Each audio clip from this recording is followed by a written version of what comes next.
23 साल की सुहानिका का बचपन गरीबी में गुजरा था। उसकी मम्मी कैसी थी उसे नहीं मालूम था, बस तस्वीरों में ही उनकी यादें उसके साथ थी। सुहानिका के पापा बिजली महकमे में क्लर्क थे। वह अपनी छोटी सी तनख्वाह से ही घर चलाते थे। सुहानिका की दादी हर समय उसे ताना मारती रहती थी, तेरे चलते मेरे बेटे ने दूसरी शादी नहीं की, अगर दूसरी है ना, उसे काट देती। सुहानिका भी कहाँ चुप रहने वालों में से थी। वह फटाक से जवाब देती, दादी तुम अपने मन को बहला रही हो, कर दो ना दूसरी शादी तुम पापा की। दरअसल सच्चाई यह है, एक बुढ़ाते क्लर्क जिसके साथ उसकी बूढ़ी माँ और जवान बेटी रहती हो, उसका शादी के बाजार में कोई मोल नहीं है। ऐसे ही लड़ते झगड़ते सुहानिका ने जवानी की दहलीज पर कदम रखा था। खिलता गेहुआ रंग, भूरी आंखें, सूतवा नाक, लाल सुर्ख होंठ, घने घुंघराले बाल जो उसके चेहरे के चारों ओर बिखरे रहते। दादी गुस्से में सुहानिका के बालों को मधुमक्खी का छत्ता बोलती थी, पर वही दादी हर शनिवार की रात सरसों और नारियल का तेल उसके बालों में बड़े प्यार से मलती थी। सुहानिका के पिता सतीश तोमर अदना से इंसान थे, मझोला कद, मझोली कदकाठी। उनकी जिंदगी में सब कुछ मझोला था। वह दब्बू किस्म के इंसान थे। सुहानिका ने कितनी बार अपने पापा को चिंतित देखा था। वह हर समय दफ्तर के काम में बिजी रहते थे, पर फिर भी कभी कोई तरक्की नहीं कर पाए। इस बात ने उन्हें अंदर ही अंदर चिड़चिड़ा कर दिया था। उधर अपने बेटे की चिड़चिड़ाहट का असर सुहानिका की दादी पर भी होता था, और कुल मिलाकर यह नतीजा था कि सुहानिका का अपने ही घर में दम घुटता था। सुहानिका की जिंदगी में हर चीज की कमी थी, जैसे प्यार, पैसा, विश्वास और आजादी। वह बस रूप रंग के मामले में अच्छी थी। जब सुहानिका 15 साल की थी, तब उसके स्कूल के एक सीनियर लड़के ने उसके सामने दोस्ती का प्रस्ताव रखा था। सुहानिका ने बिना सोचे हाँ कर दी थी। वह सिलसिला आज तक जारी है। सुहानिका को सब कुछ मिल रहा था, पैसा, उपहार और वह सब कुछ जो एक आरामदायक जिंदगी के लिए चाहिए। पापा और दादी की नेक सलाह सुहानिका के कानों से टकराकर वापस चली जाती थी। उसकी क्या गलती है, उसे भी तो खुश रहने का हक है। कॉलेज में भी सुहानिका हर हफ्ते नए लड़के के साथ देखी जाती थी। उसके बारे में यह बात मशहूर थी कि 2 डेट के बाद सुहानिका का मन भर जाता है। सुहानिका को शतरंज और मात के खेल में अब एक अलग सा रोमांच होने लगा था। यह उसके चरित्र का एक हिस्सा बन चुका था। अपनी खूबसूरती व नखरों के बल पर ही सुहानिका ने इस टूर एंड ट्रैवल कंपनी में असिस्टेंट की नौकरी हासिल की थी। सुहानिका आज कुछ ज्यादा ही खुश थी। अभी 2 महीने पहले ही तो उसने एक असिस्टेंट के रूप में यह ऑफिस ज्वाइन किया था। शुरुआत में उसकी तनख्वाह 20,000 महीना थी, और इन 2 महीनों में ही उसकी तनख्वाह 40,000 रुपये महीना हो गई।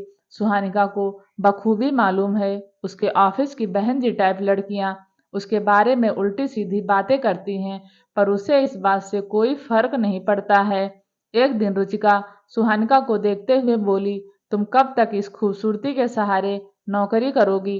तुमसे तो 1 पावर पॉइंट भी ठीक से नहीं बन पाता है।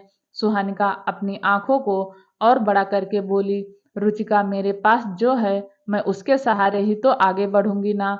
रुचिका ने मुंह बिचकाकर कहा, बेशरम हो तुम। सुहानिका ने जवाब दिया, हाँ पर सच्ची हूँ। उसका बॉस अजय रावत अव्वल दर्जे का घटिया इंसान था। उसे खूबसूरत लड़कियों का साथ बेहद पसंद था। वह उन पर जी भर कर पैसे लुटाता था, और बदले में लड़कियां उसके अहम को सहलाती थीं और उसकी मर्दाना कमजोरी को भी बड़े आराम से ढक लेती थी। ऐसे ही सुहानिका ने भी किया, पर एक दिन जो हुआ उसे सुनकर होश उड़ गए। सुहानिका अजय के साथ दफ्तर में रासलीला खेल रही थी, तभी उस कंपनी के मालिक का बेटा रोहित शर्मा वहां आ गया। सुहानिका और अजय के अस्त व्यस्त कपड़े देख रोहित को कुछ पूछने की जरूरत नहीं लगी। अजय को तुरंत इस्तीफा लिखने के लिए कह दिया गया, पर सुहानिका को रोहित ने अंदर बुलाया। सुहानिका ने भी मौके का पूरा फायदा उठाया और सारी बात अजय के सिर पर डाल दी। सुहानिका रोते रोते बोल रही थी, सर मुझे एक मौका और दीजिए, यह मेरी मजबूरी थी ना। जाने क्या ऐसा जादू किया था कि सब कुछ जानते हुए भी रोहित ने सुहानिका को न सिर्फ मौका दिया, बल्कि कुछ महीने में अपने लिए भी वहीं इंदौर में फ्लैट किराए पर ले लिया। सुहानिका को अच्छी तरह पता था कि रोहित ने ऐसा क्यों किया है। अब सुहानिका उस कंपनी की ब्रांच हेड बन गई थी। रोहित के हफ्ते में 3 दिन इंदौर में ही बीतते थे। उसने अपने परिवार को बताया था कि उसको रात में भी काम करना पड़ता है क्योंकि ब्रांच बहुत ज़्यादा नुकसान में चल रही है। रोहित के पिता सुरेंद्र शर्मा बहुत खुश थे कि आखिरकार बेटे को अकल आ ही गई। पर जब सालाना रिपोर्ट आई तो सुरेंद्र का माथा ठनका क्योंकि इंदौर की ब्रांच बिल्कुल गड्ढे में चली गई थी।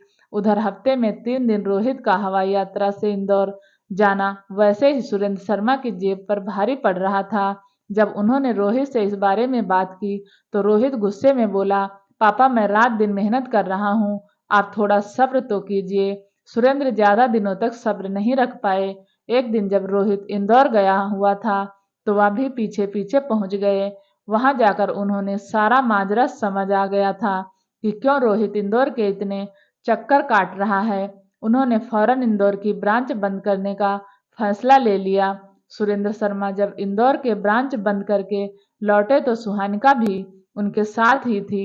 सुहानिका ने उन्हें बड़े आराम से इस बात का विश्वास दिला दिया था कि उसे रोहित ने यह सब करने पर मजबूर किया था। दिल्ली पहुंचकर सुरेंद्र ने सुहानिका के लिए एक नौकरी के इंतजाम के साथ साथ एक छोटे फ्लैट का बंदोबस्त भी कर दिया था। सुहानिका का बहुत पहले ही अपने घर वालों से नाम मात्र का मतलब रह गया था। वैसे सुरेंद्र शर्मा जब सुहानिका को दिल्ली लाए तो उनके मन में सुहानिका के प्रति कोई बुरा भाव नहीं था, पर सुहानिका को अपनी जिंदगी बहुत दुखी लग रही थी। सुरेंद्र ने जो नौकरी लगवाई थी उसमें उसे मेहनत करनी पड़ रही थी जिसकी उसे आदत नहीं थी। फिर सुहानिका ने सुरेंद्र शर्मा को मोहरा बनाने की सोची। अब किसी न किसी बहाने से उन्हें फोन करने लगी और उनसे मिलने भी लगी। ऐसी ही एक मुलाकात में उसने अपने आप को सुरेंद्र को सौंप दिया। दोनों ने मिलकर प्यार का खेल खेला। सुरेंद्र शर्मा जानते थे कि ये ठीक नहीं है क्योंकि सुहानिका मात्र 25 साल की थी और वे 55 साल के थे। एक तो सुरेंद्र शर्मा अपनी पत्नी की मौत के बाद पिछले 10 साल से अकेलेपन का दर्द झेल रहे थे और दूसरे कौन ऐसा मर्द होगा जो किसी खूबसूरत जवान लड़की का मोह छोड़ सके। सुरेंद्र शर्मा पर सुहानिका के रूप का ऐसा चस्का चला कि वे समाज और परिवार की परवाह करे बिना सुहानिका के साथ शादी के बंधन में बंध गए। सब नाते रिश्तेदारों ने जमकर शिकायत की और दोनों ने किसी की नहीं सुनी। धीरे धीरे 1 साल और बीत गया। सुहानिका को धन दौलत ऐशो आराम की कमी नहीं थी, पर अब उसे एक साथी की कमी महसूस होने लगी थी। सुरेंद्र से सुहानिका को प्यार तो नहीं था, पर एक लगाव सा हो गया था, लेकिन वह फिर से बोर हो गई थी। तभी सुहानिका की जिंदगी में पवन नाम का लड़का आया जो रिश्ते में सुरेंद्र शर्मा का भतीजा लगता था और दिल्ली में नौकरी करने के लिए आया हुआ था। सुहानिका अपने आप को रोक नहीं पाई और उसने फिर से एक नया मोहरा ढूंढ लिया। उधर पवन को सुहानिका के लिए बहुत हमदर्दी हो रही थी। उसे लग रहा था बेचारी सुहानिका को कितने मर्दों ने अपने फायदे के लिए मोहरा बनाया होगा और फिर भी उसका दिल कितना बड़ा है कि वह सुरेंद्र चाचा के प्रति पत्नी के सारे फर्ज निभा रही है। उनकी उम्र के चलते सुहानिका ने अपनी मां बनने की इच्छा का भी बहुत पहले गला घोट दिया था।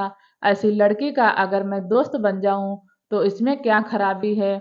उधर चांदनी रात में सुहानिका सुरेंद्र के साथ शतरंज के खेल में मोहरे चल रही थी और उसका दिमाग बहुत तेजी के साथ इस बात पर विचार कर रहा था कि वह कब और कैसे इस नए मोहरे को मात देगी। आखिर उसकी गलती क्या है, उसे भी तो खुश रहने का हक है। यह सोचते हुए सुहानिका के होठों पर एक कुटिल मुस्कान थिरक गई और उसने एक झटके से अपनी एक बहुत ही बोल्ड सेल्फी पवन को पोस्ट कर दी। वह खुला निमंत्रण था अगले शिकार का। ऐसी ही नई कहानी और पढ़ने के लिए प्लीज चैनल को सब्सक्राइब जरूर करें। कहानी सुनने के लिए आपका बहुत बहुत धन्यवाद।